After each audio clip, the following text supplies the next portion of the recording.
Assalamualaikum warahmatullahi wabarakatuh. Perkenalkan, nama saya Raffi Frandika.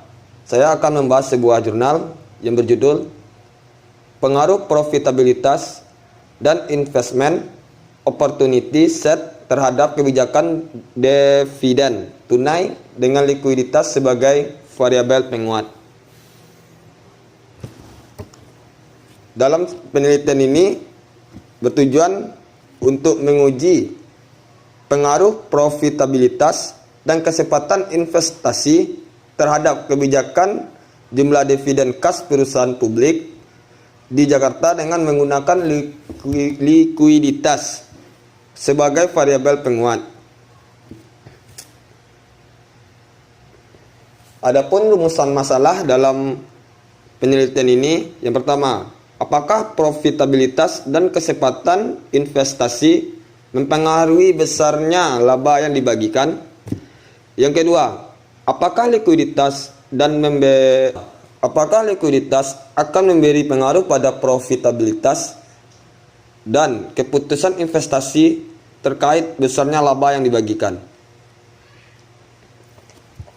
Metode penelitian dalam jurnal ini, yang pertama, populasi dalam jurnal yaitu seluruh perusahaan di Indonesia yang listing di BI.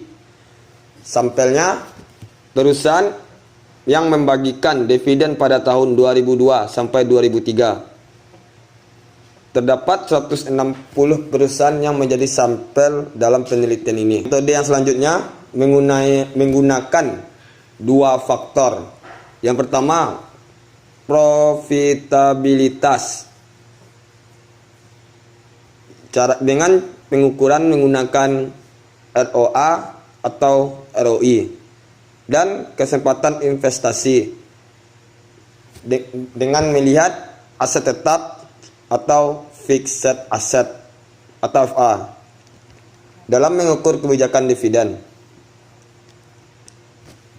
Metode yang selanjutnya menggunakan satu faktor moderator, yaitu likuiditas atau current ratio, yang akan memperkuat atau memperlemah hubungan dua faktor di atas terhadap kebijakan dividen. Ditemukan oleh peneliti menggunakan tingkat signifikan sebesar 20%. Umumnya tingkat signifikan adalah 5% atau 0,05.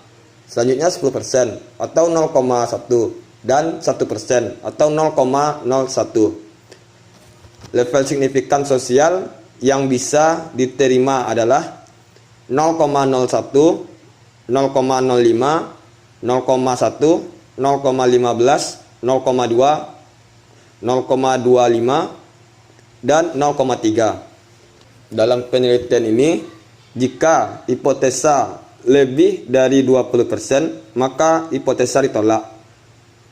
Apabila hipotesa di antara 0 sampai 20%, maka hipotesa diterima.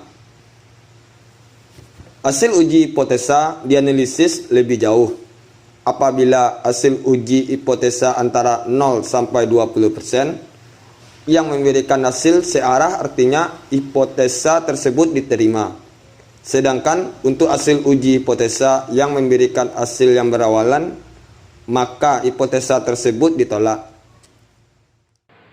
Dilihat dari statistik deskriptif, deviasi yang besar pada fixed aset menunjukkan variasi nilai aset yang sangat beragam. Sampel terdiri dari ragam perusahaan, mempunyai aset yang sangat besar dan sangat kecil. Menunjukkan beberapa perusahaan mempunyai kesempatan investasi yang besar. Hasil atau kesimpulan dari penelitian ini yaitu likuiditas dapat digunakan sebagai variabel penguat atau variabel moderator karena memberikan hasil yang signifikan, sama dengan 0,1 dalam mempengaruhi profitabilitas dan kesempatan investasi. Tetapi dari kedua variabel independen, hanya profitabilitas yang dapat mempengaruhi kebijakan jumlah pembagian dividen perusahaan. Dengan demikian, penelitian ini menyimpulkan bahwa kebijakan jumlah pembagian dividen perusahaan dipengaruhi oleh profitabilitas dan diperkuat oleh likuiditas perusahaan. Saran untuk penelitian selanjutnya adalah menggunakan variabel independen yang lebih banyak lagi untuk menghasilkan hasil penelitian yang komprehensif. Di samping itu, pemilihan sampel sebaiknya lebih banyak lagi. Sekian yang dapat saya sampaikan. Kalau ada salah atau kejanggalan dari video ini, mohon dimaafkan. Assalamualaikum warahmatullahi wabarakatuh. Salam sejahtera.